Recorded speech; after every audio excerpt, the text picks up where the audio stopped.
That ending never fails to kill me, with its poignantly hopeful tone. Clearly, Berlin Express was made in the relatively short window of time between the end of World War II and the beginning of the Cold War, a time when it was briefly possible, if naive, to imagine an understanding between the United States and the Soviet Union. That window quickly slammed shut, making this film a fascinating curio from a very specific time in history.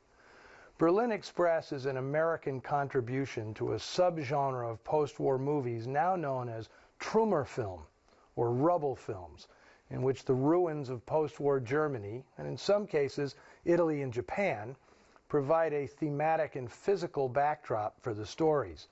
Some remarkable films emerged from countries on the losing end of World War II, including Roberto Rossellini's classics Open City and Paisan, the first post-war German film, The Murderers Are Among Us, and even Akira Kurosawa's great crime dramas, Drunken Angel and Stray Dog.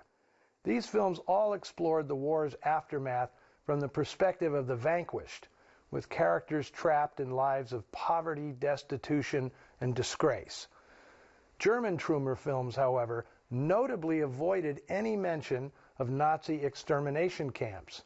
Robert R. Shandley, in his book Rubble Films, German Cinema in the Shadow of the Third Reich, claimed that, quote, Germans in the immediate post-war years were often heedless of any suffering other than their own. They had plenty of information regarding Nazi atrocities, but few intellectual and emotional tools to process it. They assumed guilt to a blindingly selfish degree. In this questionable view of the world, their victims were seen as lucky in comparison. Now, the players in Berlin Express were a worldly bunch. Merle Oberon was born in India and learned early in her life that her Eurasian sister, Constance, 12 years her senior, was actually her mother, a secret Oberon managed to keep most of her life. She developed a cover story that she was from Tasmania, but the truth came out following her death in 1979.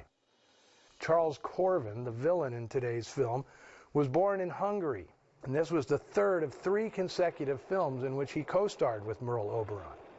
In addition to being an actor, Corvin was a noted photographer and an accomplished chef. Fellow Hungarian Paul Lukas had been working in Hollywood since 1927 and had recently won a Best Actor Oscar for 1943's Watch on the Rhine, which he'd also starred in on Broadway. Like his character in this film, Lukas was politically active, being a charter member of the conservative Motion Picture Alliance for the Preservation of American Ideals, which fought communist influence in Hollywood. Now, all these actors were Hollywood veterans. A fascinating addition to the cast was 27-year-old Roman Toporov, making his movie debut as the Russian lieutenant.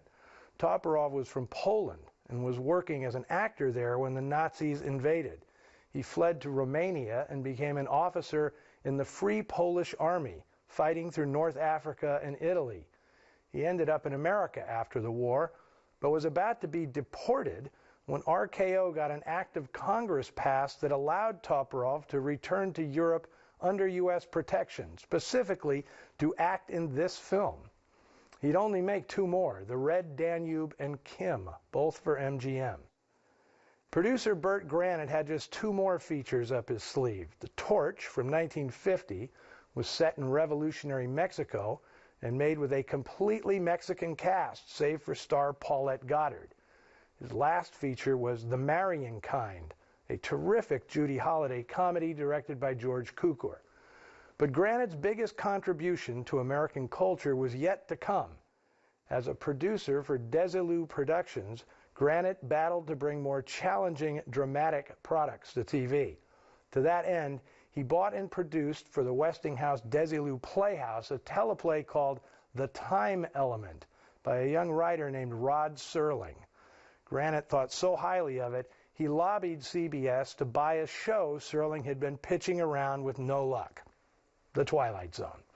Granit ended up producing several seasons of the legendary series. He also produced the made-for-TV movie The Scarface Mob, a compilation of the first few episodes of the popular series The Untouchables. Well, that's it for today's history lesson. Let us know what you thought of Berlin Express on our Noir Alley Facebook page and on the Twitter feed, or both. Next week, I'll be presenting a film I consider one of the masterpieces of noir, the crowning achievement of the man I believe to be the movement's finest director, Robert Siodmak. Make sure to tune in for Burt Lancaster, Yvonne DiCarlo, and Dan Duryea co-starring in a spellbinding tale of passion and deceit called Crisscross. It's in my top 5 all time. See you in a week.